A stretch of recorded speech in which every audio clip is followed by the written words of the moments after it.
نبی صلی اللہ علیہ وسلم نے جب اس منظر کو دیکھا پوچھا اے جبرائیل یہ کیا بلا ہے، یہ کیسا عذاب ہے؟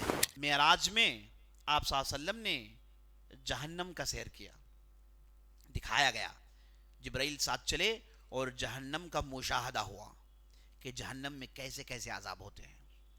تو وہاں پر ایک ایسے آدمی کو دکھایا گیا جو کہ زندہ ہے، اسے کھینچ کے لایا جاتا ہے، اس کے سر کو ایک چٹان پر رکھا جاتا ہے اور اس کے سر پر ایک بڑا سا چٹان اٹھایا جاتا ہے اور اس کے سر پر دے مارا جاتا ہے اور اتنی زور سے مارا جاتا ہے کہ اس کی کھوپڑی ٹوٹ جاتی ہے، اندر سے خون فواروں کی طرح نکلتا ہے، بھیجا جھڑ کے باہر نکل جاتا ہے.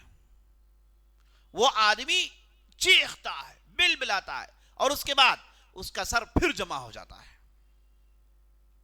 پھر اس کے ساتھ اس پتھر کو لایا جاتا ہے، اس کے سر میں مارا جاتا ہے. یہ پروسیس چل رہا ہے.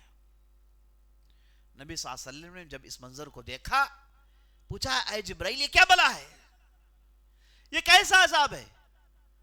تو نبی صلی اللہ علیہ وسلم سے کہا گیا کہ یہ وہ آدمی ہے، یہ وہ آدمی ہے جو فرض نماز چھوڑ کے سوتے رہتا ہے، یہ وہ آدمی کے ساتھ معاملہ ہے جو فرض نماز چھوڑ کے بغیر کسی عذر کے سوتے رہتا ہے، تو اس کے ساتھ یہ معاملہ ہے. جہنم میں یہ سزا ہے، نعوذ باللہ، جہنم میں یہ سزا ہے، کیونکہ نماز چھوڑنے والا جنت جا نہیں سکتا.